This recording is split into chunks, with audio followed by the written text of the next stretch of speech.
Sure, I'm decent.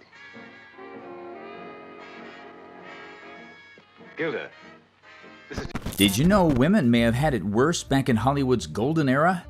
From sexism to perpetuating harmful stereotypes, here are the 15 worst roles given to actresses in Hollywood history. Ooh, do you feel the breeze from the subway? Isn't it delicious?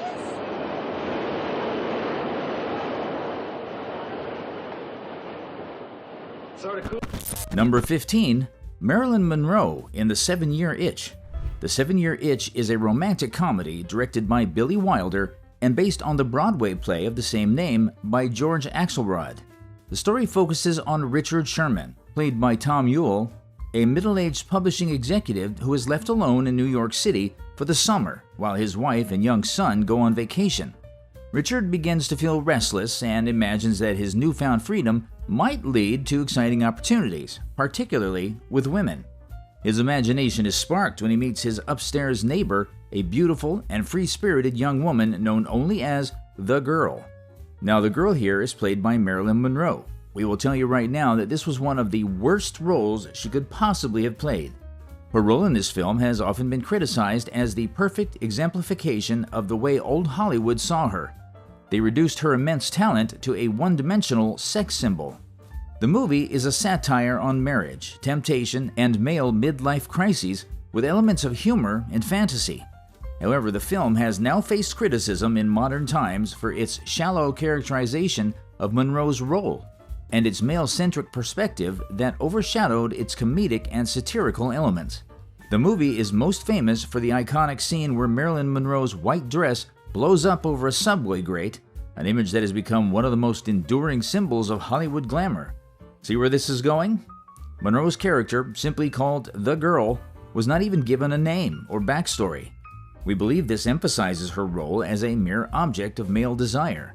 She was portrayed as an idealized fantasy, existing primarily to tempt the protagonist and serve as a projection of his midlife crisis. The role pigeonholed Monroe into the dumb blonde stereotype, a trope that often overlooked intelligence and depth in female characters. Monroe's character also lacked meaningful agency or complexity. She was portrayed as naive and blissfully unaware of the havoc she caused, which rendered her more of a plot device than a fully realized character. The infamous subway grate scene where her white dress blows up became the defining image of the film and Monroe's career. While iconic, this moment reduced her to a visual spectacle rather than highlighting her comedic timing or acting skills. You would agree that she was capable of much more than the bubbly, clueless persona she was forced to embody. Moving on, the role cemented Monroe's public persona as a blonde bombshell, consequently overshadowing her ambitions for more serious roles. Monroe herself expressed frustration with these limitations. Would you like to live in Washington? Perhaps a change of climate is just what I need. Then it's settled. Does that mean you're asking me to marry you? Hey, Sean, Ma. Number 14, Anna May Wong in Daughter of the Dragon. Daughter of the Dragon is a 1931 American pre-code horror film directed by Lloyd Corrigan.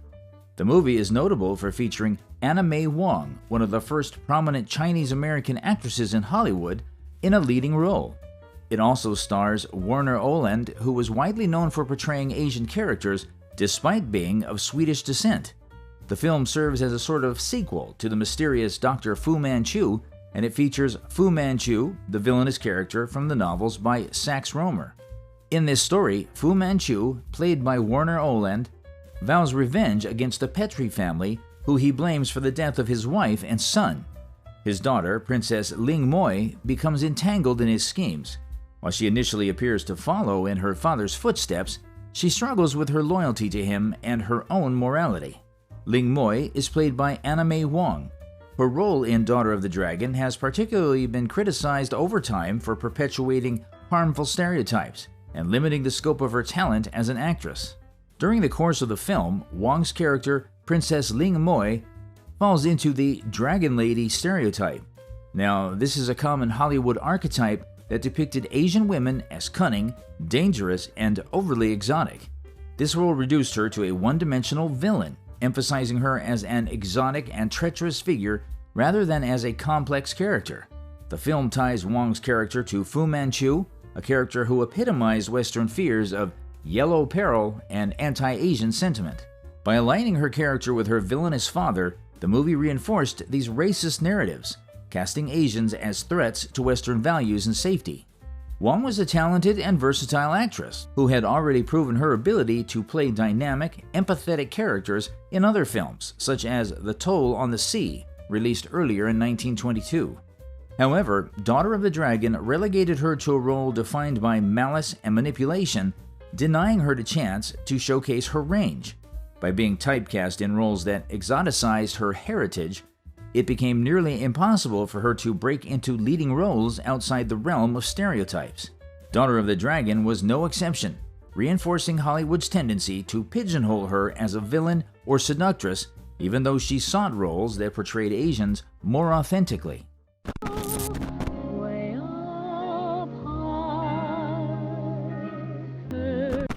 Number 13. Judy Garland in The Wizard of Oz. The Wizard of Oz is a classic musical fantasy film based on L. Frank Baum's 1900 novel, The Wonderful Wizard of Oz. Directed by Victor Fleming, the film tells the story of Dorothy Gale, a young girl who is transported from her Kansas home to the magical land of Oz. We have all heard the story before, right? Dorothy Gale lives on a Kansas farm with her Aunt Em, Uncle Henry, and her dog Toto. Then Toto bites a neighbor, Miss Gulch, and is threatened with being taken away. Dorothy runs away, but then a tornado strikes and transports her and Toto to the colorful and fantastical land of Oz. Now in Oz, Dorothy's house lands on the Wicked Witch of the East, killing her and freeing the Munchkins. Glinda, the Good Witch of the North, gives Dorothy the witch's magical ruby slippers and tells her to follow the yellow brick road to the Emerald City, where the Wizard of Oz might help her return home. The story never gets old. It is a story of self-discovery, the value of home, and of course the age-long battle between good and evil. The Wizard of Oz is celebrated for its groundbreaking use of Technicolor and memorable songs, especially Over the Rainbow. It has become one of the most beloved films of all time and remains a symbol of hope and imagination for other generations. Now, Judy Garland's role as Dorothy Gale in 1939's The Wizard of Oz is widely celebrated as one of the most iconic performances in film history.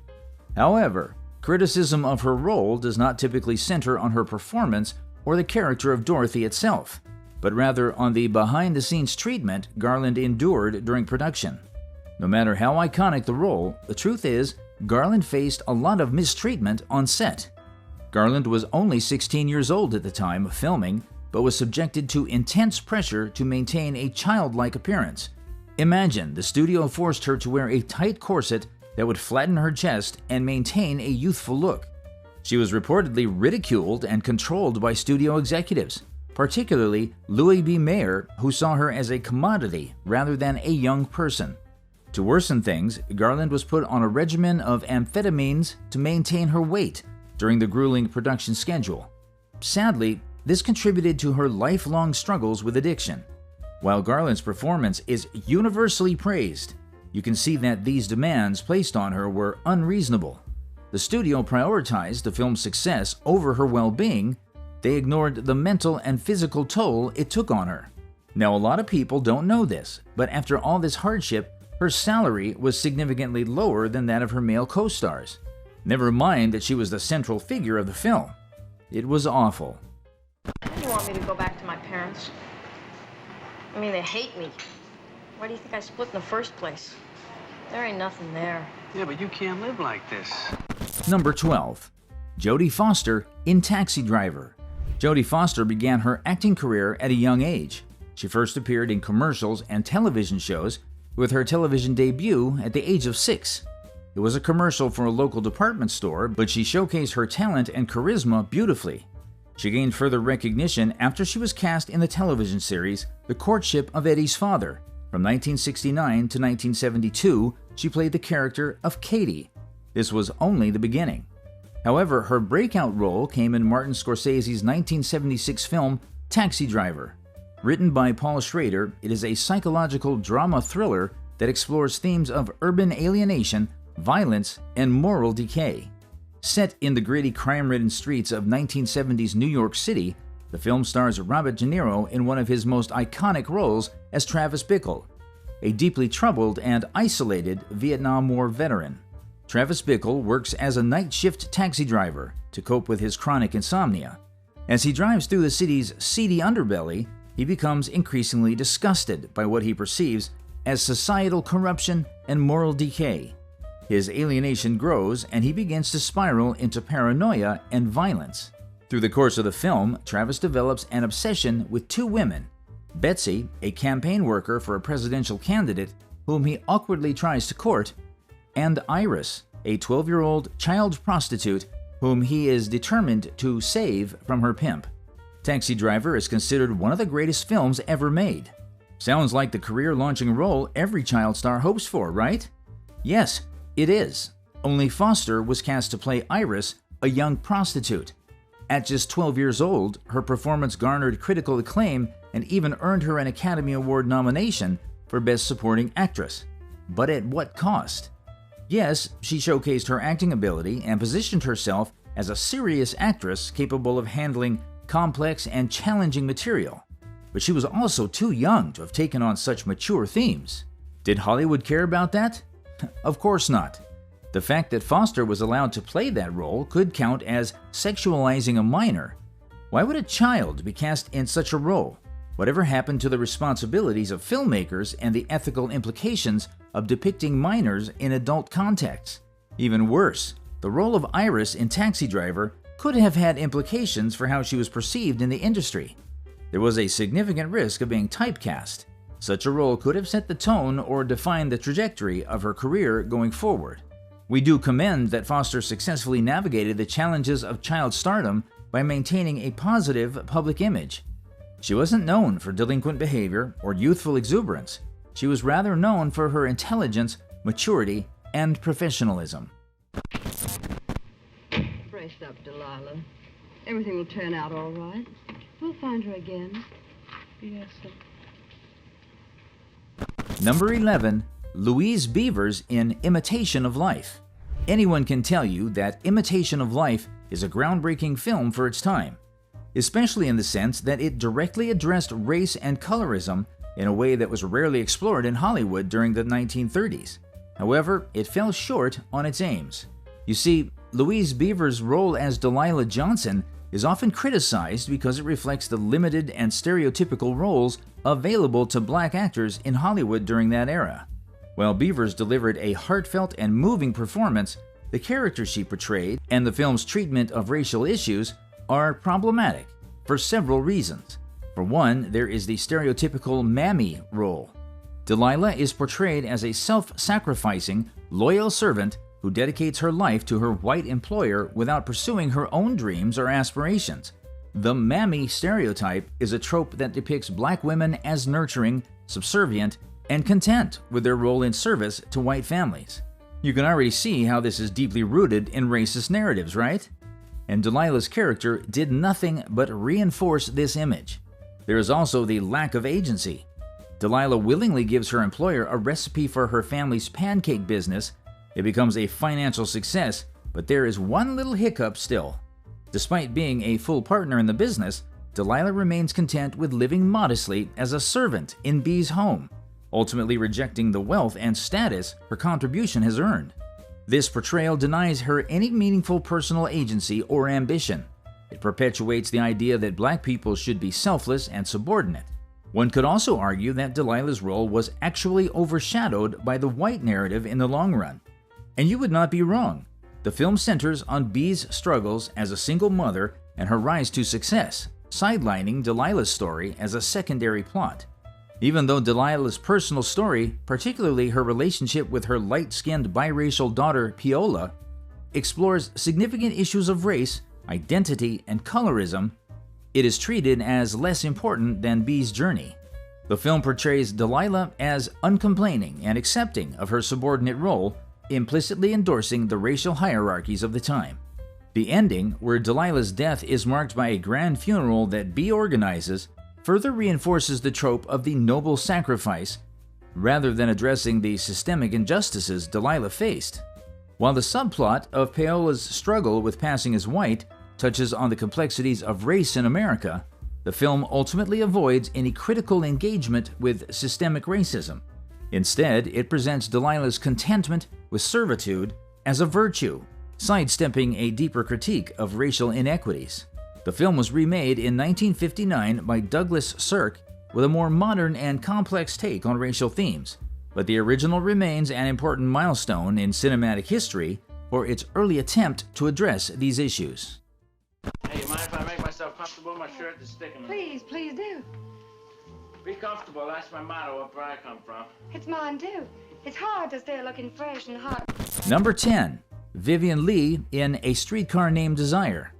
A Streetcar Named Desire is a psychological drama film directed by Elia Kazan based on Tennessee Williams' Pulitzer Prize-winning play of the same name. If you have seen it, then you know the film explores themes of desire, power, class, and mental illness set against the backdrop of a crumbling New Orleans neighborhood. Vivian Leigh, a fading Southern belle with a fragile mental state, arrives in New Orleans to stay with her younger sister, Stella, and her British husband, played by Marlon Brando. As Blanche tries to adapt to her new surroundings, her relationship with Stanley becomes increasingly hostile. Stanley resents Blanche's pretensions and sees her as a threat to his dominance over Stella. As such, the tension builds until a climactic act of violence when Stanley assaults Blanche, consequently shattering her remaining sanity. Vivian Leigh's role as Blanche Dubois in A Streetcar Named Desire was a defining performance that earned her widespread acclaim, including an Academy Award. However, some argue that the role was a bad one for her to play, not because of her skill as an actress, but because of the toll it took on her personally and professionally. Leigh reportedly identified deeply with the Blanche character, whose fragile mental state and descent into madness mirrored her own struggles with bipolar disorder and depression. Playing such an emotionally intense and unstable character exacerbated her own mental health issues. She later stated, "I had to work very hard to keep myself from becoming Blanche." Do we need any more proof that this role pushed her to dangerous emotional depths? Aside from the emotional toll, it also led to typecasting and a certain image reinforcement. Before this one, Leigh was already known for her role as Scarlett O'Hara in Gone with the Wind. There, she had already played a complex and troubled character. So, taking on Blanche reinforced her association with characters who can endure significant emotional turmoil.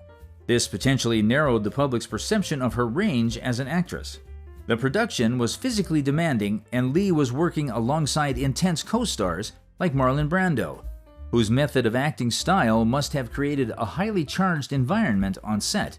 The emotional labor of portraying Blanche's mental breakdown, combined with her own health issues, may have left Leigh exhausted and contributed to her declining well-being after the film. While the role cemented her status as one of the great actresses of her generation, it also became a defining and somewhat limiting part of her career. Leigh struggled to escape the shadow of Blanche Dubois, with audiences and critics often associating her with the character's fragility and instability. Happy birthday to you. Happy birthday, Mr. President. Number 9. Natalie Portman in Léon. Did you know that Natalie Portman's role in Black Swan made her the first person born in the 80s to receive the Academy Award for Best Actress? Pretty interesting, right? It just goes to show how loved and influential she is. But we aren't talking about Black Swan today. We will rather shine the light on one of her earlier works, 1994 film Léon the Professional. As you are about to see, this film has been the subject of significant discussion and controversy. Her character, Matilda, is a young girl who develops a complex and controversial relationship with Léon, an older hitman played by Jean Reno. Portman was 13 years old when she filmed Léon the Professional. From the themes of violence to the adult innuendo and emotional manipulation, no child should have been anywhere near that set. To focus more on Portman's role, the film clearly positioned her in a relationship that can be interpreted as having romantic and sexual undertones despite the character's young age. Matilda's attraction to Léon and the way their relationship is depicted will always be problematic, as it blurs the lines between a mentor-student relationship and something more intimate. This has led to concerns about the sexualization of a minor and the implication it carries. Portman has since spoken about the impact this role had on her development and self-image. While promoting her latest film, May-December, the actress admitted in an interview that she never really realized the impact the movie had on her until she was much older and looked at the experience with fresh eyes. In her own words, "I really didn't know I was a kid working. I was a kid. It gave me my career. But when you watch it now, it definitely has some cringe, to say the least, aspects to it. So yes, it's complicated for me. One sad thing, though, is that the film actually did very well. It's a movie that's still beloved and has even been considered a classic." Portman herself confirmed that people have come up to her about that film more than almost anything she has ever made. The fact that some people like this movie has created a divided reception, one that raises questions about relationships involving minors. No matter how you look at it, there should be ethical considerations. Girls should not be cast in violent or adult-suggestive contexts. We also look forward to a time when there will be stricter guidelines to protect young actors. Who are you?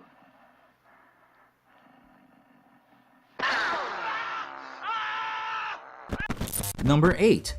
Linda Blair in The Exorcist. The iconic scream queen, Linda Blair, began her acting career at quite a young age. Sure, she picked up a little momentum by starring in television commercials and small roles in TV shows, but it wasn't until 1973 that she gained significant recognition for her performance in The Exorcist. In this classic horror film, Blair plays Regan McNeil, a role that notably defined her early career and shot her to fame. Blair's role in The Exorcist was both a blessing and a curse. The film became a massive success and is often hailed as one of the greatest horror films of all time.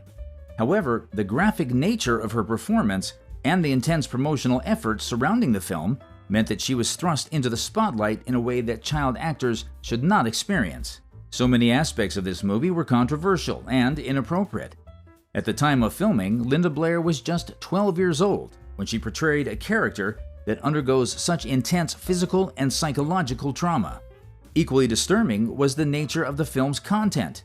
From possession to vulgar language to explicit imagery, children should not be exposed to such adult themes. While The Exorcist is regarded as a landmark horror film that contributed significantly to cinema, the choice to cast a young actress in such a challenging role should never have been a thing. Number 7. Brooke Shields in Pretty Baby. Brooke Shields' role in the 1978 Pretty Baby has often been considered one of the most highly inappropriate Hollywood has ever witnessed. From her age to the nature of the character she portrayed, not to mention the ethical implications of involving a little girl in such explicit material, there were a lot of things wrong with that role. Brooke Shields was only 12 years old when she portrayed Violet, a child prostitute in 1917 New Orleans. The film's storyline follows Violet and her life in the brothel. Violet is groomed and eventually auctioned off to the highest bidder. Sadly, her mother, played by Susan Sarandon, is also a prostitute, so she isn't much help to the little girl's situation. At such a young age, Shields was far too young to fully comprehend the sexual themes and emotional complexities of the role she was playing, considering she was placed in situations that required her to act in ways that were overtly adult in nature. Questions were bound to be raised about the ethical concerns of child exploitation. Haven't you seen this film? Pretty Baby featured heavy themes surrounding Shields' character. There was one scene where Violet is auctioned off to a group of men and another where she engages in an inappropriate relationship with an adult man. The sexualization of a child in this manner is inherently problematic because it blurs the line between fictional storytelling and real-world exploitation. Although the film was meant to critique the commodification of women and girls in a patriarchal society, it used a real child in these highly sexualized scenarios. We get that the director Louise may have intended to highlight the exploitation of children in history, but the truth is that casting a 12-year-old in such a role counts as some form of exploitation. The fault doesn't just lie with the director. In the 1970s, the industry lacked the stringent child labor laws and protections that are more common today. Shields' participation in these adult scenes raised questions about the responsibility of both filmmakers and guardians, in this case her mother, in protecting child actors from inappropriate material. Whatever happened to the much-needed boundary between art and child welfare? In this film, it was non-existent. No level of artistic merit could justify putting a real child in such suggestive and potentially damaging circumstances. There is no way mistakes like this do not leave behind lasting psychological impacts on the victims. Shields herself has spoken about the confusion she felt during the filming of Pretty Baby. At the time, she didn't fully understand the implications of the role, and she has since reflected on how strange it was for her to be involved in such an adult world at such a young age. This, of course, doesn't include how the psychological effects of being exposed so early in her career may have contributed to the challenges she faced in transitioning into adult roles. Shields became a subject of public fascination, with her sexuality often at the forefront of media coverage, further complicating her development as a young woman and an actor. Thankfully, even back then, many critics condemned the filmmakers for crossing ethical lines in their portrayal of child exploitation. The film was rated R, but Shields was far below the age of legal consent. If they looked hard enough, the film's director and producers should have found alternative ways to tell the story without subjecting a real child to such content. You heard me. Let him down. What's the matter? Afraid I'll shock the Duchess? Don't you suppose she's ever... Number 6. Jean Harlow in Red Dust. This is a romantic drama set on a rubber plantation in French Indochina. Directed by Victor Fleming and starring Clark Gable, Jean Harlow, and Mary Astor, the film explores themes of love, lust, and morality in a steamy and exotic setting. If you love a mix of melodrama, sharp humor, and star power, then this 1932 classic is perfect for you, particularly the chemistry between Clark Gable and Jean Harlow. Here, Clark Gable is Dennis Carson, the rugged and no-nonsense owner of a rubber plantation. He already struggles to keep operations running smoothly when the arrival of two very different women disrupts his life further. Red Dust is iconic for its sultry atmosphere, sharp dialogue, and strong performances, especially by Jean Harlow, whose comedic timing and sensual charisma shine. Good as it might be, her role as Vantine in Red Dust has often been criticized. Like we said, it was not because of her performance. If anything, she brought on an undeniable charm and charisma to the role. This scrutiny is more to do with the nature of the character and the social dynamics of the time. Vantine is a brash, sexually liberated woman portrayed as morally dubious, a stark contrast to the respectable female character played by Mary Astor. Harlow was frequently cast as a provocative bad girl, so this role as Vantine only reinforced Hollywood's tendency to pigeonhole her as a sex symbol, rather than offering her roles with depth or complexity. This typecasting limited her opportunities to showcase her range as an actress and cemented her image as a blonde bombshell, rather than a serious performer. The film contrasts Vantine with Mary Astor's Barbara Willis, a proper and respectable woman. This binary division of women into Madonnas and whores reflects the outdated and sexist attitudes of the time. Vantine is portrayed as morally redeemable only when she sacrifices her desires and becomes supportive of others, particularly the male lead. This brings us to the obvious objectification. Many of Harlow's scenes in Red Dust emphasize her physical appeal, including a now iconic scene where she bathes in a rain barrel. While these moments helped solidify her star power, they also reduced her character to a visual spectacle rather than a fully developed individual. While Vantine is bold and independent, much of her character's storyline revolves around her interactions with Clark Gable's Dennis Carson. Her role centers on her romantic and sexual availability rather than giving her a significant independent arc or agency. Harlow's portrayal of a fallen woman may have also reinforced contemporary stigmas about women who embraced their sexuality.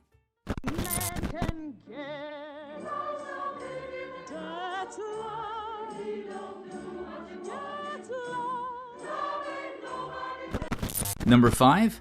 Dorothy Dandridge in Carmen Jones. Dorothy Dandridge was a trailblazing American actress, singer, and dancer who became one of the first black performers to achieve mainstream success in Hollywood. A huge feat, considering hers was still during a time of intense racial segregation and discrimination. Her titular role as Carmen Jones in the 1954 film is quite a celebrated one. For one, it was her groundbreaking performance that did the trick. This outstanding role made her the first black actress to be nominated for an Academy Award for Best Actress. However, the role has been criticized in certain contexts, particularly in how it reflects Hollywood's treatment of black women and, of course, for perpetuating problematic stereotypes. Carmen is depicted as a hypersexual, manipulative femme fatale, a trope often used in Hollywood to stereotype black women as seductive and morally ambiguous. This narrow portrayal reinforces harmful societal views about black women's sexuality. While Dandridge brought complexity and depth to the role, the character is defined primarily by her sensuality and ability to manipulate men. At the time, black actresses had extremely limited roles in mainstream Hollywood. Dandridge may have felt pressure to accept a role like Carmen because it was one of the few high-profile opportunities available to her, even though it reinforced negative stereotypes. Sadly, her groundbreaking performance did not open doors for a wide range of roles for her or other black actresses, as Hollywood continued to typecast her in similar roles or deny her opportunities altogether. Even worse was the awful character arc. Carmen is ultimately punished for her independence and defiance, culminating in her tragic death. This reinforces a narrative in which women, especially those who challenge societal norms, are doomed to suffer. If you made it this far, do hit the subscribe button and turn on the notification bell so you don't miss any updates from us. Crying all the time. I gotta go. Number 4. Dakota Fanning in Hound Dog.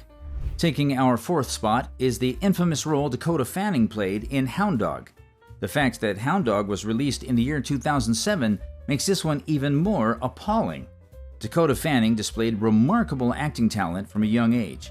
Her ability to convey fitting emotions and deliver powerful performances set her apart from other child actors in her time. First, she gained widespread recognition for her 2001 role in I Am Sam. She starred alongside Sean Penn, and her portrayal of Lucy, the daughter of a mentally challenged man, earned her critical acclaim. She also became one of the youngest nominees for a Screen Actors Guild Award. So you see, this performance truly established her as a serious actress rather than just a typical child star. From dramas to thrillers and family films, even then, Fanning's filmography was notable for its diversity. She collaborated with well-known directors and actors, and this only elevated her profile in Hollywood further. As a child star, Fanning attracted significant media attention. Her poise, intelligence, and maturity in interviews contributed to a positive public image, distinguishing her from other child actors who may have faced negative scrutiny. Fanning also became a fashion icon, often seen on red carpets and in high-profile events. Her style choices were frequently covered by the media, enhancing her visibility and brand as a rising star. Which brings us back to Hound Dog. In this film, she portrayed a young girl named Llewellyn. By doing this, she had to position herself in a position where she was forced and taken advantage of. At the time of filming, Fanning was just 12 years old. So when her character experienced such a traumatic event, it is downright heartbreaking to watch. We mean the explicit nature of the scene and the heavy themes of the film, in general, should have raised concerns about the appropriateness of a young actress being involved in such mature subject matter. Coming from a 2007 film, you would think Hollywood should have learned. How many more discussions about the potential exploitation of child actors in Hollywood do we need to have before it really sinks in? Or perhaps they do get it and just don't care enough. Remember, Fanning was one of the most beloved child stars out there. Is it possible that the film's content was a deliberate exploitation of Fanning's youth and innocence for dramatic effect? Many critics argued in favor of this. The truth of the matter remains to be seen. What we do know is that the psychological effects of playing such a role at a young age can be significant. Such heavy material could have lasting effects on her personal development and career. This controversy definitely highlights broader issues within the film industry. The choice to continue casting children in such roles reflects a lack of sensitivity to the implication of these choices. Then forever. coming up. Momentito, Papa. Now see what you've done. Momentito, Marie. Number 3. Natalie Wood in Westside Story. Westside Story is a 1961 musical drama film directed by Robert Weiss and Jerome Robbins. It is based on the 1957 Broadway musical of the same name that was interestingly inspired by Shakespeare's Romeo and Juliet. Set in a working-class neighborhood in Manhattan, the film explores themes of love, prejudice, and violence in 1950s New York City. Its iconic music was composed by Leonard Bernstein, and it features choreography by Robbins. While Natalie Wood's role as Maria in West Side Story is iconic, it has faced criticism over the years for several reasons. These critiques focus on casting, representation, and production decisions that highlight issues in Hollywood's treatment of race and authenticity at the time. We will begin with the lack of authentic representation by casting a white actress as a Puerto Rican character. Natalie Wood, who was of Russian descent, was hastily cast as Maria, who is a Puerto Rican character. If this doesn't reflect Hollywood's long history of whitewashing roles, then we don't know what will. Especially when it came to Latino and non-white characters, whitewashing was always their answer. Puerto Rican and Latino actors were available at the time, but the studio prioritized Wood's star power over authentic representation. This decision has been criticized as erasing the identities of the characters and marginalizing Latino performers. Even worse was the use of brownface. To make Wood look Puerto Rican, her skin was darkened using makeup. This age-long practice is one that perpetuates stereotypes and denies opportunities to actors of the ethnicity being portrayed. Casting Natalie Wood as Maria denied a significant opportunity for a Latina actress to take on a leading role in a major Hollywood production. This was particularly significant given the lack of representation in 1960s Hollywood. Well, what do you want? Mr. Mason is serving everyone mint shallops, and I bring you a mint shallops too. It's delicious. Yes. Number 2. Carmen Miranda in The Gang's All Here. Carmen Miranda was a Brazilian singer, dancer, and actress who became an international star during the 1930s and 1940s. Known as the Brazilian bombshell, Miranda gained fame for her vibrant performances, colorful costumes, and signature fruit-laden hats. She was a pioneering Latina entertainer in Hollywood and to date remains a cultural icon for her contributions to music, film, and fashion. While beloved by audiences, Miranda's Hollywood career was not without controversy. In Brazil, some criticized her for perpetuating stereotypes and Americanizing Brazilian culture. This brings us to her 1943 role in The Gang's All Here. While emblematic of her vibrant persona and musical talent, it has been criticized as problematic for several reasons. These critiques center around the portrayal of Latin American identity, stereotyping, and the limitations placed on Miranda's career by Hollywood's narrow vision of her. Miranda's character, Dorita, fits the Latin bombshell stereotype that Hollywood created and perpetuated. She is portrayed as exotic, flamboyant, and primarily there for comic relief or visual spectacle, rather than as a well-rounded, complex character. The film's over-the-top depiction of Latin American culture, featuring extravagant costumes, fruit-laden headpieces, and exaggerated accents, reduced Miranda to a caricature of her Brazilian heritage. It simply reinforced superficial and inaccurate representations of Latin American women. By the time Miranda starred in The Gang's All Here, she had become synonymous with the Brazilian bombshell persona that Hollywood cultivated. This typecasting limited her to roles that emphasized her exotic appeal, often sidelining her acting abilities and reducing her to a musical novelty act. The film's use of Latin American culture is largely superficial and designed to appeal to American audiences rather than authentically representing the region's diversity. Miranda, who was actually Brazilian, often found herself performing in roles that mixed various Latin American cultures indiscriminately, creating a pan-Latin image that erased the distinctions between different countries and traditions. Are you decent? Me?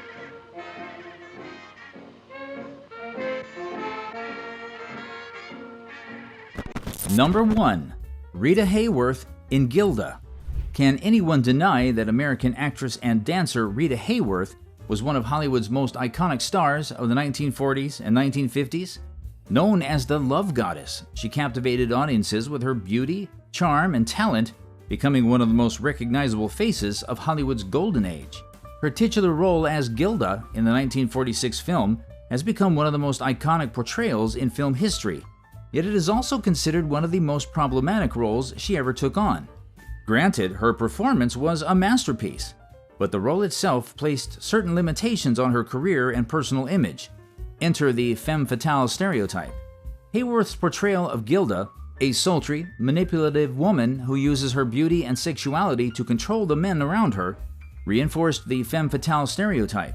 The role typecast her as a seductive, dangerous woman rather than allowing her to showcase her full acting range. Gilda's character became an object of desire for the male characters in the film, and for the audience as well, consequently reducing Hayworth to her physical appearance.